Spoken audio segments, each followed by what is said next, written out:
My 10-year-old son sent 5 kids to the hospital, and everyone is proud of him. The call came during my lunch break, the school nurse's voice tight with something between panic and awe. "Mr. Holloway, you need to come immediately. 5 children have been transported to county medical, and your son is involved." I dropped my sandwich and ran for my truck, my hands shaking so badly I could barely get the key in the ignition. 5 kids. My son Caleb was 10 years old, skinny for his age, the kind of kid who still slept with a nightlight and cried during animal rescue videos. Whatever had happened couldn't possibly be what my mind was conjuring as I violated every speed limit between my office and Riverside Elementary. The parking lot was chaos. 3 ambulances still sat with open doors, paramedics loading equipment while parents screamed questions at school staff. I spotted Principal Vega standing near the entrance with 2 police officers, his face pale and drawn. When he saw me approaching, something flickered across his expression that I couldn't identify. Not anger or accusation, but something closer to stunned bewilderment. He directed me inside without speaking, and I followed the officer through hallways lined with confused students being herded back to classrooms by overwhelmed teachers trying to maintain order. The nurse's office smelled like antiseptic and fear. Caleb sat on the examination table with a blanket wrapped around his shoulders, despite the room being warm. His glasses were cracked, one lens completely shattered, and his right hand was wrapped in gauze, showing spots of blood seeping through. He looked up when I entered, and I saw something in his eyes that made my stomach drop. Not fear or guilt, but a kind of grim satisfaction that belonged on the face of someone much older. Someone who'd made a choice they knew would cost them everything, but had made it anyway. I knelt in front of him and asked if he was okay, my voice coming out steadier than I felt. He nodded slowly and told me he thought so, that his hand hurt, but nothing else did. The nurse, Mrs. Kapoor, pulled me aside and explained in a low voice that Caleb had injured 5 students, 1 critically, in what she was calling an incident on the playground. She said the details were unclear, but that Caleb had been defending himself and possibly others. The words sounded rehearsed, like she'd been coached on what to say and what to leave out. She glanced at Caleb with an expression I'd never seen on a school nurse's face before, something between respect and concern. Principal Vega entered with Officer Reyes and a woman in plain clothes who introduced herself as Detective Amara Foster. She had the kind face of someone who'd spent years working with children, but her eyes were sharp as she took in the scene. She asked if we could speak privately, and I looked at Caleb, who nodded and said I should hear what happened. The detective led us to the principal's conference room where a laptop sat open showing security footage from multiple angles. She warned me the content was disturbing before pressing play. The footage showed the playground during afternoon recess. I spotted Caleb immediately, sitting alone on a bench reading a book like he usually did. He'd always been solitary, preferring books to sports, observation to participation. Then 5 older boys approached him, and I recognized the one in front. Dominic Archer, 12 years old, held back twice, the kind of kid whose parents hired lawyers before the school could even call them about behavioral issues. I'd seen him bullying smaller kids before and reported it, only to be told by Vega that Dominic came from a prominent family who donated generously to the school. The boys surrounded Caleb, and even without audio I could see them taunting him. Dominic grabbed Caleb's book and threw it toward the fence. When Caleb stood to retrieve it, Dominic shoved him back down. The other boys laughed, forming a tighter circle. I gripped the conference table edge as I watched my son try to leave 3 times, each attempt blocked by the group. Then Dominic pulled something from his pocket, and Detective Foster paused the video to zoom in. It was a lighter. Dominic was flicking it open and closed, bringing the flame close to Caleb's face while the other boys held him in place. My vision tunneled as Foster resumed the footage. Caleb's body language changed completely in the next frame. He stopped trying to leave and went perfectly still, and I recognized that stillness from somewhere deep in my own childhood. That moment when fear transforms into decision, when you understand that surviving means fighting. What happened next unfolded so fast that Foster had to slow the playback to quarter speed. Caleb grabbed Dominic's wrist, twisted it in a way that made me wince, and sent the lighter flying. Then he moved. I'd never seen my son move like that. He wasn't wild or panicked, he was precise. He drove his palm into Dominic's nose with enough force that I saw blood spray across the frame. When the second boy grabbed him from behind, Caleb dropped his weight and threw him over his shoulder into a third kid. They both went down hard. The fourth boy swung at Caleb's head, but my son ducked and swept his legs, sending him crashing into the bench. The fifth boy started running, but Caleb caught him and drove his knee into the kid's stomach, doubling him over. The whole thing lasted maybe 15 seconds. When it was over, Dominic was on the ground holding his face. 2 boys were tangled together groaning, one was curled around his stomach vomiting, and the last was limping away clutching his leg. Caleb stood in the center of the carnage looking at his bleeding knuckles like he didn't recognize his own hands.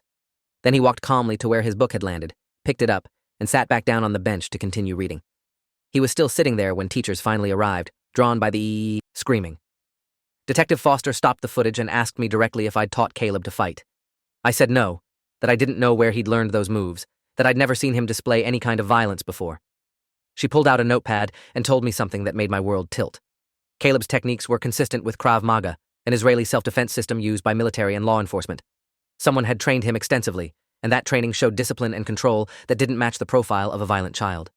She asked again where Caleb might have learned those skills. I thought about the past 6 months, about Caleb's after-school activities. He'd been attending what I thought were art classes at the community center 3 days a week. His mother had enrolled him before she died 8 months ago, and I'd kept him going because it seemed to help with his grief. But I'd never actually been inside, just dropped him off and picked him up. I told Detective Foster this, and she made a note while exchanging a glance with Principal Vega that suggested they already suspected something. We went back to the nurse's office where Caleb waited. I asked him directly about the art classes, and he looked at me with those 2 old eyes and said they weren't art classes. They were self-defense training.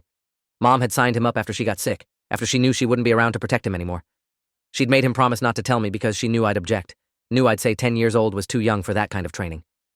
Caleb's voice cracked when he explained that Mom had told him some people wouldn't fight fair, and he needed to know how to protect himself when nobody else could.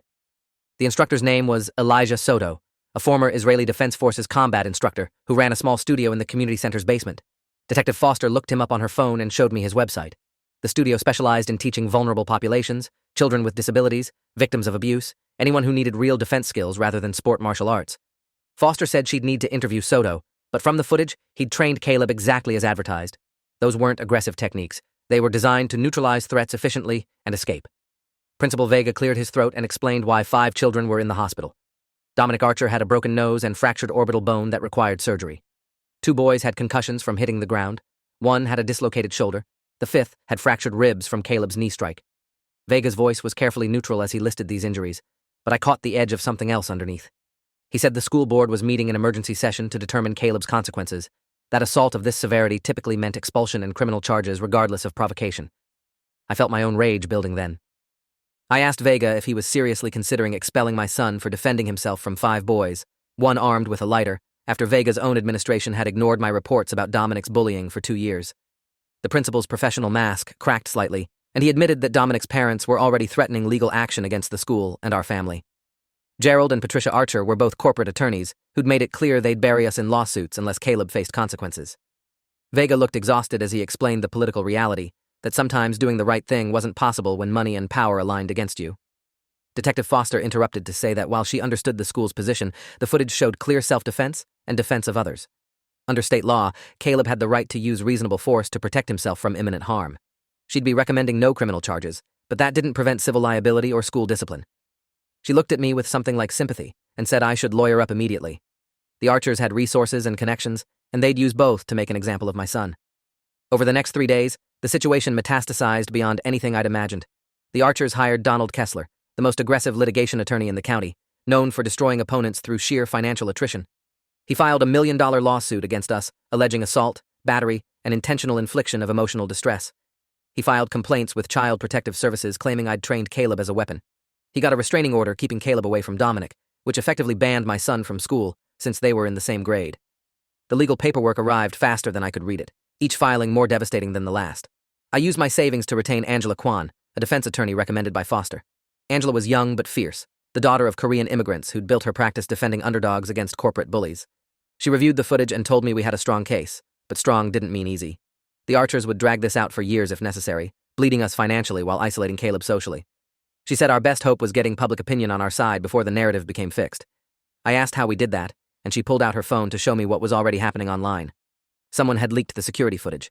The video had gone viral, shared across social media platforms with competing narratives. Some people called Caleb a trained fighter who'd used excessive force against children. Others praised him for standing up to bullies when adults failed to protect him. The comment sections were war zones, with strangers arguing about appropriate self-defense, school safety, and parental responsibility. News outlets picked up the story, running headlines that ranged from "Trained fighter hospitalizes 5 in playground attack" to "Boy defends himself after school ignores bullying." The local news showed up at our house within hours. I refused to comment on advice from Angela, but that didn't stop them from running stories. They interviewed Dominic's parents on their manicured lawn, Patricia Archer crying about her son's broken face, while Gerald spoke in measured tones about violent children and parental negligence. They looked like victims, polished and sympathetic, while I was just a grieving widower who couldn't afford their level of media coaching. The narrative was forming exactly as Angela had feared, with the Archers controlling the story through superior resources. Then something unexpected happened. Parents started coming forward, not just from Riverside Elementary, but from Dominic's previous school and the private academy he'd attended before that. They brought stories of bullying, harassment, and violence that had been swept under administrative rugs by families too scared or too exhausted to fight the Archer family's legal threats. A mother named Veronica Russo spoke on camera about her son's broken arm, attributed to a fall, but actually inflicted by Dominic during a confrontation the school had covered up. She'd been too intimidated to press charges then, but watching Caleb's video had given her courage to speak truth. More families emerged. A father described his daughter's therapy bills after Dominic's systematic psychological torment drove her to self-harm. Another mother showed medical records from her son's concussion that the school claimed was accidental. A pattern emerged of Dominic targeting vulnerable children, using his family's position to avoid consequences while administrators looked away.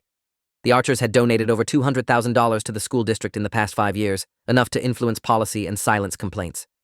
Dominic had learned early that money could buy immunity from accountability. Principal Vega was forced to address these allegations in a press conference that went poorly. He stammered through prepared statements about taking all complaints seriously, while admitting under questioning that multiple reports about Dominic had been filed and dismissed. A reporter asked directly if the Archers' donations had influenced administrative decisions, and Vega's pause before denying it told the real story.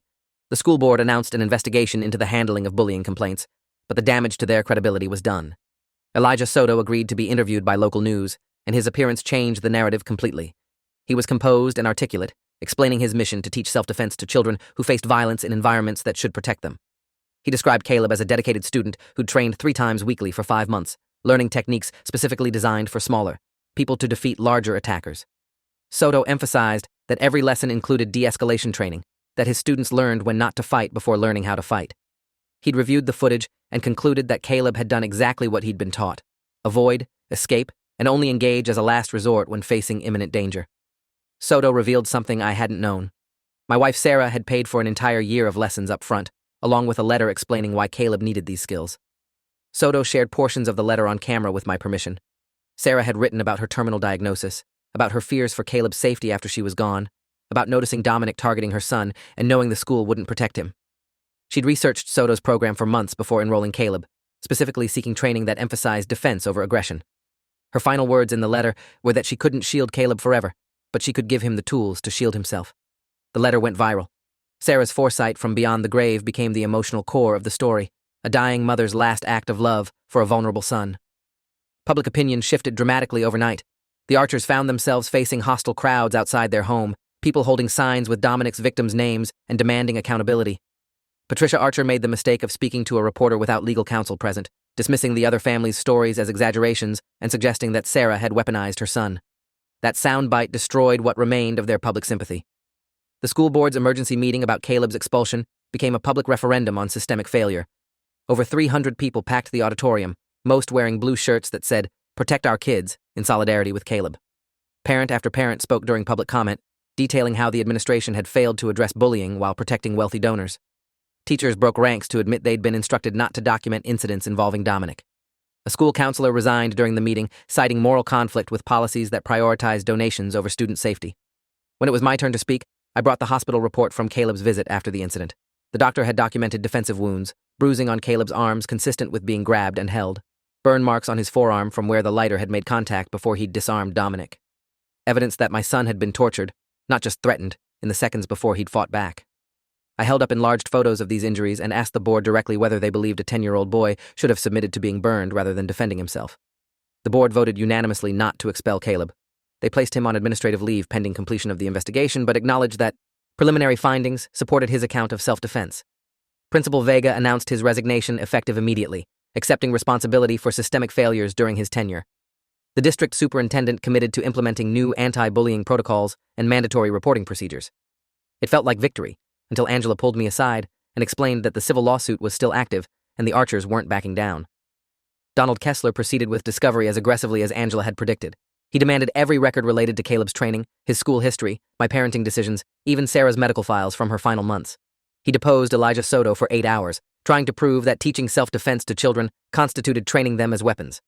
He hired expert witnesses who would testify that Caleb's response was disproportionate to the threat, that a trained fighter had a responsibility to use less force. Kessler's strategy was transparent: bury us in process until the financial burden forced settlement. Angela countered by filing our own lawsuit against the Archer family and the school district.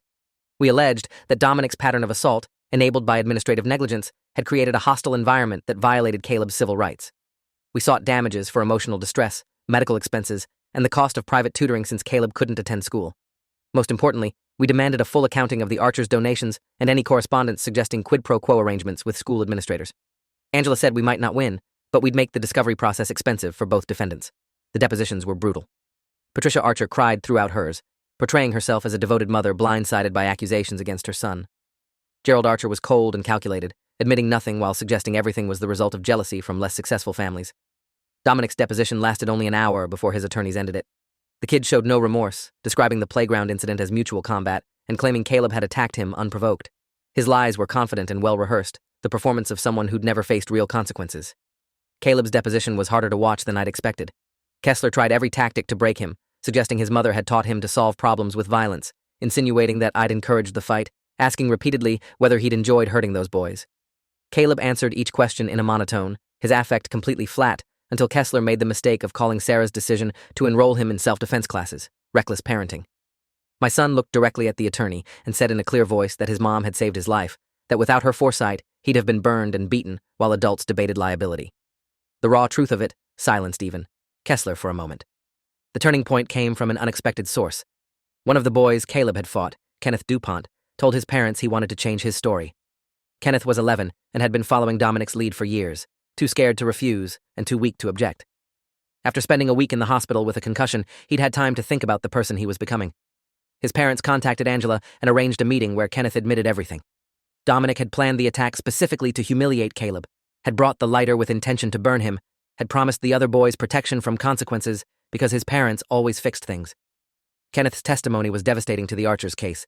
He described previous incidents where Dominic had hurt other kids and his parents had paid off families to avoid charges. He named specific administrators who'd taken money to bury complaints. He revealed that Dominic kept trophies from his victims, items stolen during attacks that he displayed in his bedroom like a hunter's collection. Kenneth's parents corroborated his story and agreed to testify despite knowing the Archers would retaliate. They said their son's conscience was worth more than their comfort. 2 more boys came forward after Kenneth, each telling similar stories of coercion and cover-ups. The Archers' legal position crumbled as the conspiracy they'd built over years unraveled in sworn testimony.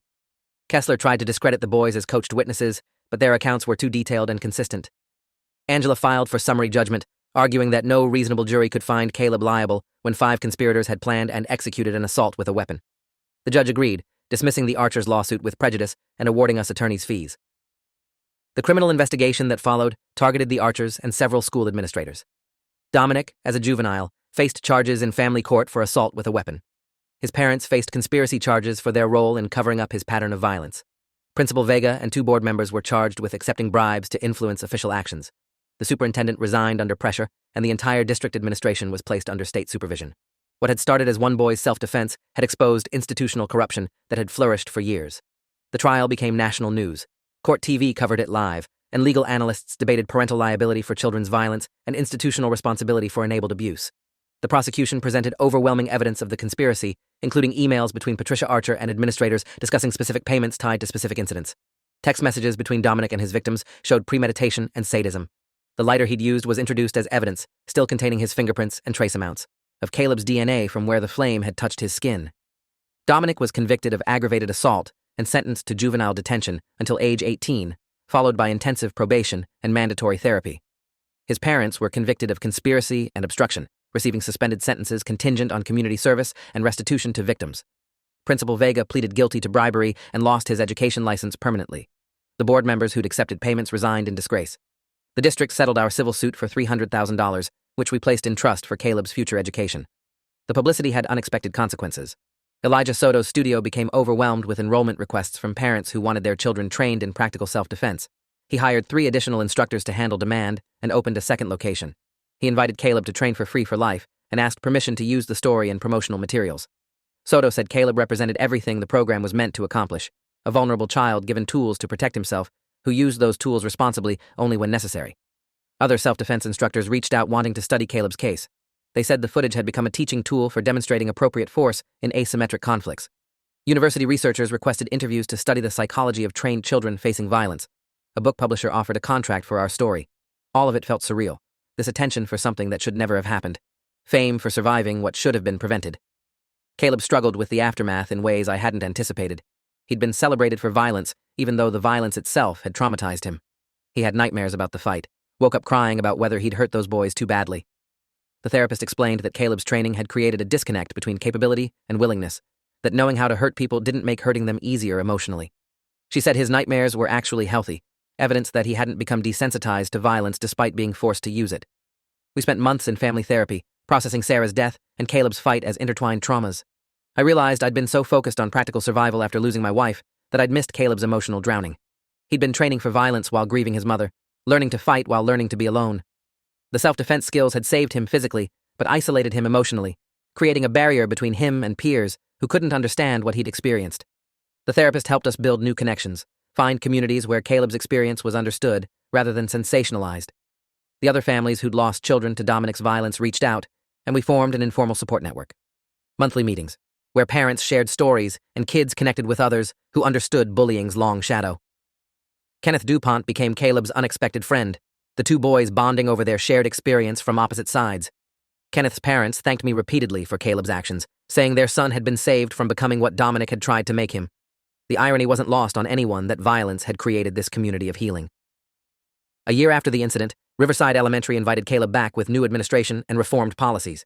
The school had implemented mandatory anti-bullying training for all staff, created anonymous reporting systems monitored by outside advocates, and established a victims fund for families affected by previous administrative failures.